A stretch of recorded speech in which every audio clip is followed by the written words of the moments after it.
My name is Anna. I am 32 years old. My life was normal. I had a job, a home, and a husband I loved. We were together for 8 years. I thought we were happy, but I was wrong. One evening, I was making dinner. I waited for my husband, Daniel, to come home. He was late. He was always late these days. I felt something was wrong, but I didn't want to believe it. When he finally came home, his face looked serious. He didn't kiss me. He didn't smile. He sat down at the table and looked at me. "We need to talk," he said. My hands started to shake. My heart beat fast. I put the spoon down. My hands were cold. My heart was beating too fast. "What is it?" I asked. Daniel looked down. He didn't want to meet my eyes. "I don't love you anymore," he said. His voice was quiet, but his words were loud in my head. I felt like the floor disappeared under me. My chest hurt. My throat was dry. "What?" I whispered. "I'm sorry, Anna," he said. "I didn't want to hurt you." I stared at him. My husband, the man I loved, the man I trusted, and now he was breaking my heart. I wanted to ask, why? What did I do? How can you stop loving me? But no words came out. "I met someone else," he continued. "It wasn't planned. It just happened." Tears filled my eyes. My hands turned into fists.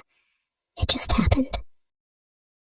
No, love doesn't just happen. Betrayal doesn't just happen. I stood up. I couldn't sit there anymore. "So, what now?" I asked. My voice was shaking. Daniel sighed. "I'm leaving." And just like that, my world fell apart. Daniel packed his bags. I sat on the couch, watching him. My face was wet with tears, but I didn't wipe them. He took his clothes, his books, his watch. I wanted to scream. I wanted to throw his things out of the window. I wanted to beg him to stay. But I did nothing. He stood by the door.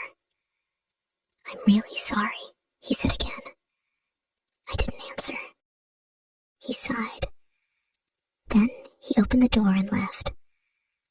I sat there, frozen. I heard his car drive away. I heard the silence in the house. Then I broke. I cried. I cried so hard that my whole body hurt. I hugged my knees and rocked back and forth. My heart felt too heavy. My chest felt too tight. I cried until my head hurt, until my throat burned, until I had no more tears left. And then I sat in the dark, alone. The next morning, I woke up and forgot for a second. I reached for Daniel's side of the bed. It was empty. And then I remembered. Pain hit me again, like a knife in my chest. I got up. I walked around the house.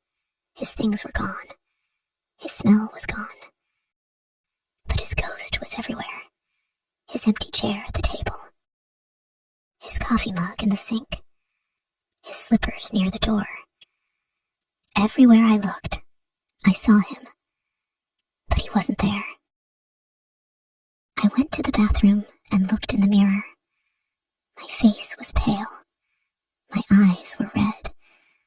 I didn't look like myself. I touched my ring. I couldn't take it off. Not yet. I was alone. The days after that were the hardest. I stopped eating.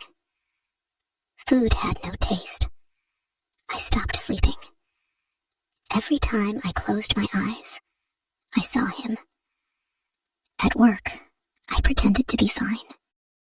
I smiled at my coworkers. I answered emails. But inside, I was broken. People told me, "You will be okay." But I didn't believe them.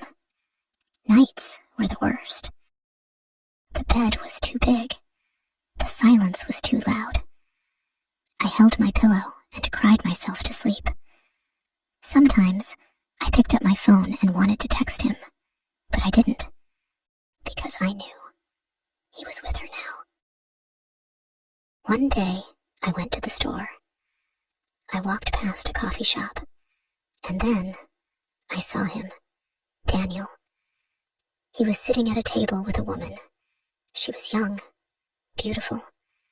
She laughed at something he said. He looked happy. My stomach dropped.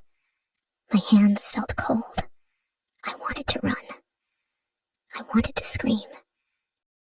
But I just stood there, watching. Then he looked up. Our eyes met. For a second, I saw something in his face. Shock, guilt, pity. I didn't wait to find out. I turned around and walked away. Tears burned in my eyes, but I didn't cry. Not this time. I walked fast. Then I ran. I ran until my legs hurt, until my heart felt like it would explode. When I got home, I locked the door. I sat on the floor, and finally, I cried. But this time, the tears felt different, because I knew Daniel was gone, and I had to move on. The next morning, I took off my wedding ring. I made myself breakfast. I drank coffee. I sat by the window and watched the sun rise. It still hurt. It would hurt for a long time. But I wasn't going to let this pain destroy me. One day, I would be happy again. One day, I would wake up and not think of him first. One day, I would love again. But today, I would survive. Thank you for listening to this story.